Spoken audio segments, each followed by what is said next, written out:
Hey, happy crocheters! We're going to get started with our first practice. So today we're going to start with the chain stitch as well as the first crochet stitch, which is the single crochet. So I have my USI or 9 hook as well as my random plain old skein of yarn. And if you just heard puppy noises, Puppy's excited because I started talking and he wants to be in the video. But anyway, so here we go. So we're going to first, in order to start, you're going to make a slip knot. And a slip knot, if you haven't ever made one before, is pretty easy. You're just folding the yarn back on itself. So I have my end right here. Let me move this back a little bit so you can see better. So I have my yarn and I'm just holding it between my two hands. So I take the pointer finger of my right hand and I'm just going to put it down to draw up a loop, we call this, right? So all you do then is just turn it on itself.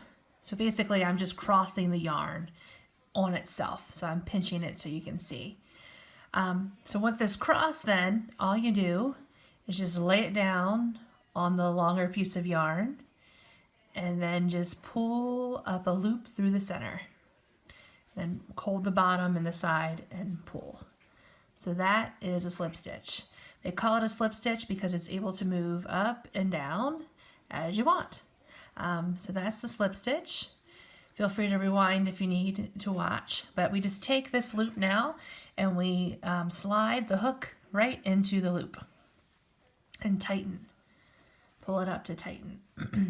Now you notice a couple little different things depending on what type of hook you got. So mine has a flat piece right here where it tells you what type of hook it is, but it's also for your fingers to rest. So you're trying to keep your working yarn up here versus down further because you notice it gets a little bit wider down there. So we keep it up here. Okay, so we start with the chain. So a chain is a foundation row for every piece of crochet that you do. Sometimes the chain will be a chain 102, 304, or it could be chain 3. So we're creating a practice piece. So our practice piece, we're going to do 32 chains in order to work that. So how to chain, I'm trying to move it a little closer to you. First thing we have to do is load the yarn into our holding hand. So to do that, I have a technique. You will probably have your own technique too. This is what my grandmother taught me many years ago.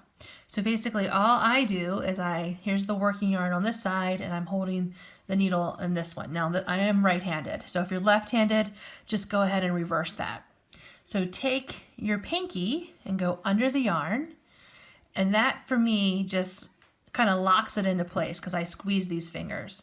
So I put it through there and then I put my hand flat and then I go twice around my pointer. So this is my crochet position. This is how I hold the yarn on this side to keep the proper tension, and I move my right hand to do all the stitching. Now I have to tell you, the chain and the very first row of crochet that you do is always difficult because you're starting it and you have to kind of find your stitches as you go. But once you have a foundation of a few rows, it's much, much easier. So let's load. So I load this way with my pinky in, palm down, 2 fingers around to hold the yarn.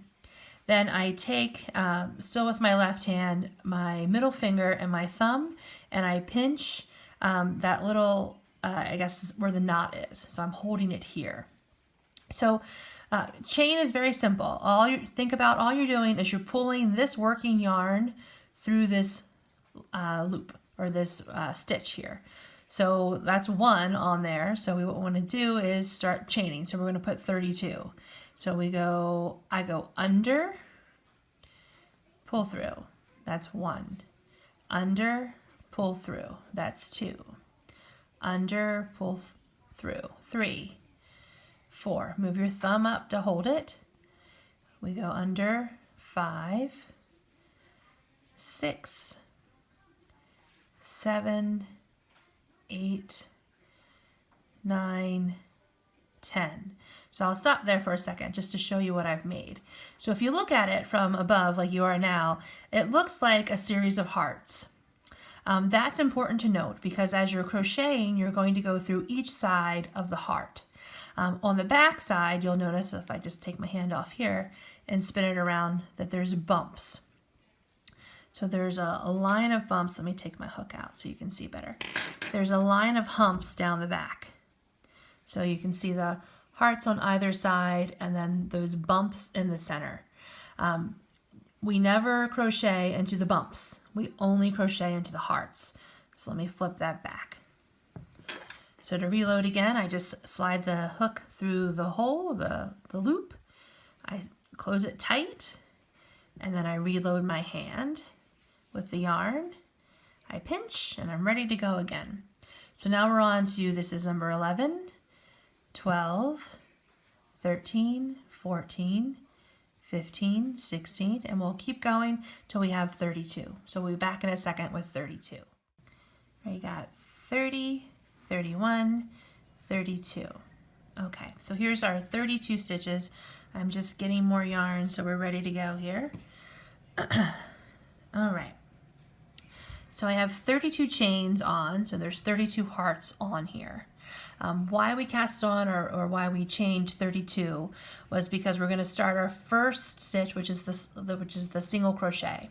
And you usually need at least 1 or 2 extra in order to start. So when you're ever going back a row, you always have to chain 1 or 2 extra to go back down the row. And I'll explain more what that means when we actually have more stitches on here. So I'm coming back, so I have 32 on now, and what I'm hoping to end with is 30. So what does that mean? So that means that I'm going to reload and I'm going to come 2 stitches away. So that would be, there's 1, so 1 is on there, right? So 1, 2, so in the second stitch from the hook, I'm going to start. So single crochet, you're now going to go crocheting into your foundation chain. So I'm holding my thumb there so you can see the heart. So either side of the heart is what I have to put this hook through. So to do that, I am going to take, and you have to kind of use your fingers to help with this. Take this hook and go under the first bump of the heart and then under the second bump of the heart. So I'm in there. So I have the original loop on there, and then I've come through this heart. So to do a single crochet, you do that first. You come through the heart, you grab some yarn, come through, use your finger to help, grab some yarn again, and go through 2. So that's a single crochet. Now you can see that that crochet is sitting in that loop. See how the loop got bigger? That's the bump on the bottom. So I made the crochet in between the heart and the bottom loop. And we're going to do that again. So to do a single crochet, sometimes you have to use your finger to move the one you just made out of the way. There's my next heart right there on my finger. So I'm going to go under, using my pointer finger to help me, and then under. So now much like I just had it, I have the hook under the heart, and I have that loop that was on there. I'm going to grab some yarn, so I'm coming under to grab some yarn, pulling through, and then yarn and pull through 2. So that's my second single crochet. Let's try that one more time, and then we're going to crochet all the way across. So let's go under, loop, loop. Use your finger to help if you need it. So now you have the heart, which is these 2 on there, and you have the loop from before. You're going to get some yarn, come through, and you have 2 on there, get some yarn, and pull through. So you're starting to make your single crochets. Now notice too that it's making more hearts on top. So that every time you start a row or anytime you use a row, you always have these. This is what crochet looks like. There's always these hearts. So let's continue across. So when we come all the way across, we should have 30 on. So let's go ahead and do that.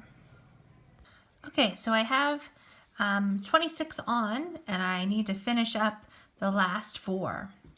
So again, just to remind, we are tightening on our hand, that way it holds the tension, and I'm taking my hook and I'm going under both sides of the heart and use your finger to help you do that. Oh, I missed.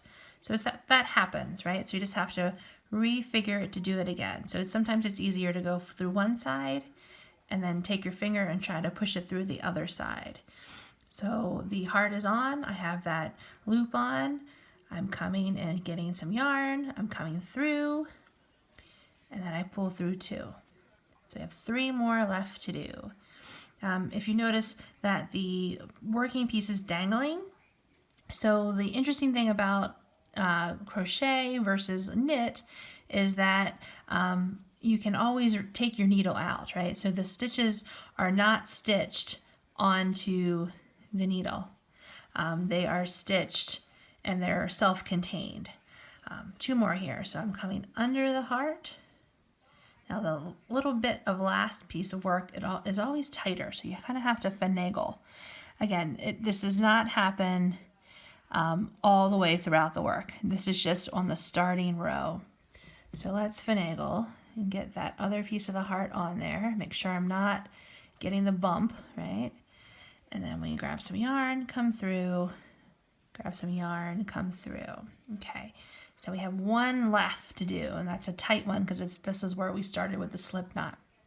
So we have to finagle and work. So we get that one side on there, then we get the other side on there, hopefully. And see, it's not easy for me either, and I've been doing this for over 30 years. Okay, there we go. So we have it on there. We grab some yarn, pull it through, and then we get 2. Okay, so now we have our very first row of single crochet. As you notice, there's more hearts. That just means that's where we go back. So when we turn our work, we're not turning it upside down. There's no hearts on the bottom. They're just bumps. We don't like bumps. We like hearts. So we're just basically turning it lengthwise. We're not flipping it over. The other thing to notice is that you'll probably have 30 on here now. And it's okay if you don't, because that just means that once you started, you missed one of the stitches on the end. Or you might have, if you have 31, that means that you didn't skip 2. No biggie, this is just a practice. Where it would become important to notice is if you're actually doing a real piece of work and it calls for having 30 stitches across and you have 29 or you have 31, that can throw your work off, especially when you have to count things. Like if it'll say something like in the 3rd stitch from the hook, you do whatever it is that you do, and if then you have to miss 2 and then do it again and miss 2 and do it again, it'll throw your stitch pattern off. So that's why it's important to keep. So to start going in the other direction, so we just kind of came across in crochet, what you do is you always, now with a single crochet row, you chain 1. So that chain we did to start, you just do 1 more. So you just chain 1, and now we turn our work. So we're literally just turning it around because we're going backwards. Now remember, I didn't flip it, I just turned it around. So I have the heart still. Let me get some more yarn so we have stuff to work with. And now we're going backwards. So we have 30 on here. Now this is where it becomes important to count. This is a little harder than it is in knit. So in knit, it's easy to see how many you have left because, well, they're on the hook or they're on the needle. Here, not so much. So you have to really be careful of where you're putting the hook so that it's actually going into the right stitch. So again, I lock my hand in. Now I've seen some people just hold it up with 1 finger. I've seen people just kind of keep it in their hand and grip it. Whatever's comfortable for you. I do the pinky in, fold hand down, around to keep my chain. Then we pinch with this hand. So this hand's holding the work for you, and then your right hand, if you're right-handed, is free to move, and then you would just do the reverse of this if you're left-handed. So we're going to single crochet backwards. Notice I just reached down and grabbed the dangly portion of my work so it stays out of my own way, and it doesn't twist on me. When you first start crocheting a foundation row, it may start to twist, much like this one is doing. That's okay. That's just because there isn't enough weight on it right now to hold it flat. It's also because my stitches are kind of tight. If they were a little bit loose, it necessarily wouldn't do that. So here we go. We're going to go backwards. So we did the chain 1, we turned it around, And now we're going into the hearts. Now the hearts are harder to see because it's shaped a little bit differently. But if I bend it towards you, you can see them that they're there.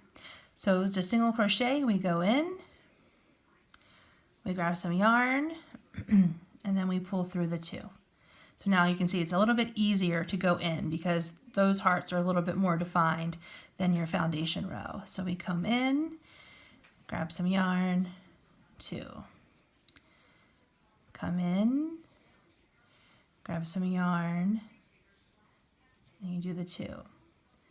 So you don't necessarily need your finger to help you finagle both sides on there because they're a little bit more compact and they slip onto the hook a little bit easier. So we're single crocheting. So we're going to continue to do this. When you get to the end, remember to chain 1 and then turn backwards and go ahead and make yourself 4 rows of single crochet. When you're finished, go ahead and post your work in Facebook. I would love to see what you've done, and we can share with each other what our 4 rows of single crochet looks like. So looking forward to it. See you next time.